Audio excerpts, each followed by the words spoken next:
Brothers of Jesus. We've all heard about his brother, Judas Iscariot, who betrayed him.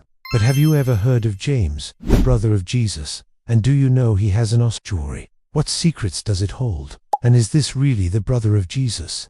Let's find out. Talmud, the ancient Jewish book, talks about a man named Jesus, son of Mary. However, it doesn't say anything about his crucifixion or resurrection.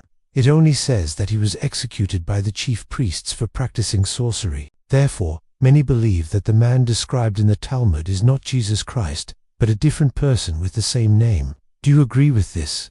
Let us know in the comments below. Have you ever heard of the Ossuary of James? If not, then get ready to dive into one of the most controversial artifacts in history. The Ossuary of James is a small stone box that was discovered in 1934 near Jerusalem. What makes it so special, you ask? Well, it's believed to be the actual box that held the bones of Jesus' brother, James, after he died. Talk about a holy relic. But wait, there's more. The ossuary also has an inscription that reads, James, son of Joseph.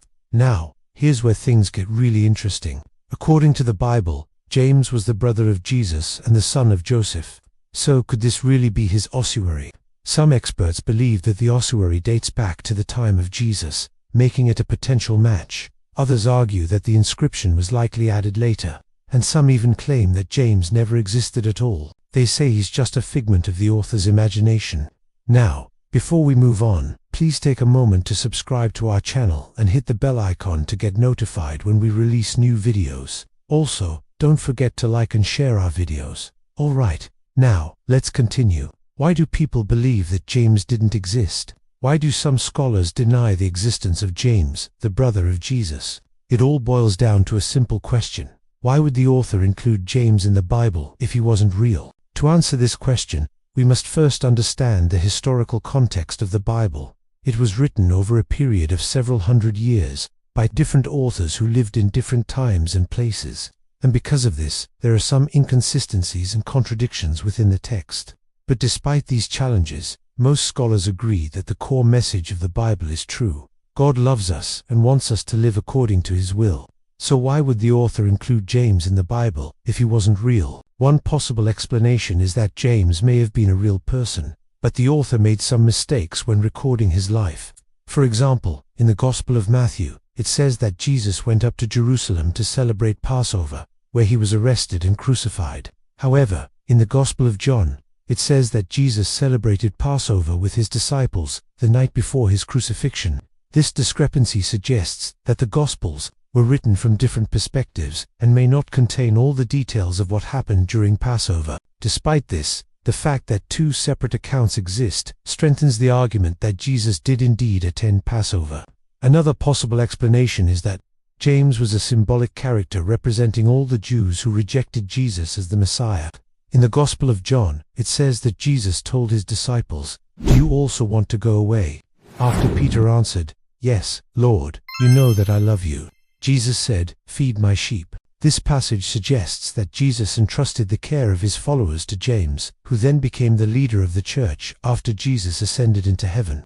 In this scenario, James represents all the Jews who continued to reject Jesus even after his death and resurrection. The third and final possible explanation is that James never existed at all.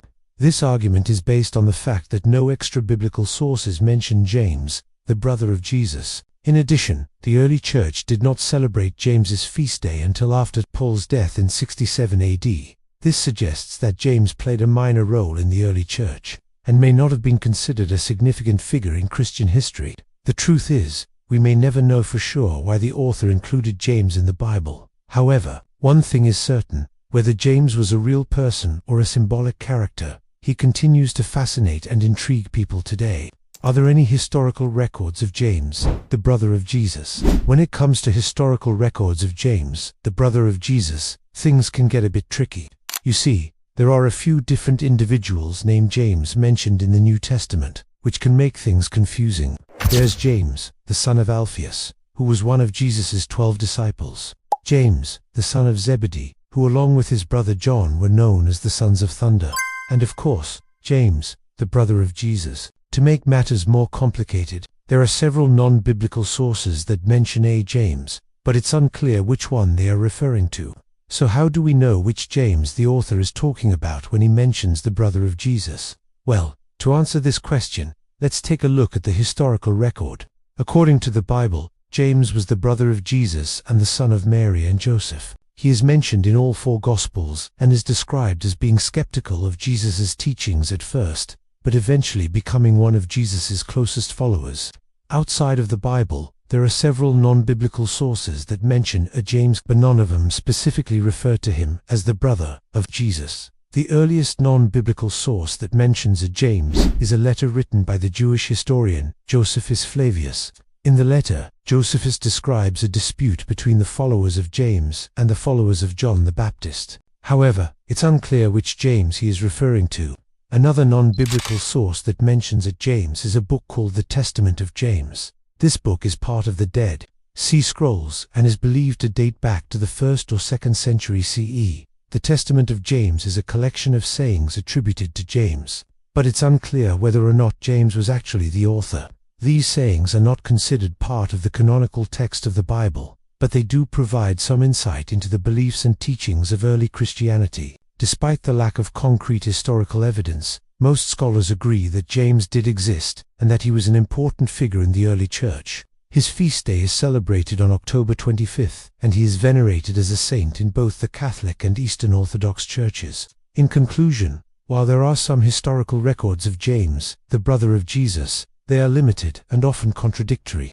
It's up to each individual to decide what they believe about James's existence and role in history. But one thing is certain: the mystery surrounding James continues to fascinate people today. Now, remember that box we talked about earlier, the Ossuary of James? Well, it turns out that the inscription on it might be a fake. In 1979, the ossuary was examined by scientists who determined that the inscription had been carved at a different time than the box itself. This suggests that someone may have tried to capitalize on the ossuary's connection to Jesus by adding the inscription later. While this may come as a disappointment to some, it's important to remember that not all ancient artifacts are destined to be relics of biblical figures. Many ossuaries have been discovered with names that predate Jesus' lifetime and have no connection to Christianity. The Ossuary of James may be one of these cases. However, without further evidence, we may never know for sure. What do you think about the Ossuary of James? Is it a fake or a real artifact from the time of Jesus? Let us know in the comments below. Thank you for watching today's video. If you enjoyed the story, please don't forget to like the video and subscribe to the channel for more exciting content. And if you have any thoughts, reactions, or personal experiences related to the topic, we would love to hear from you in the comments section.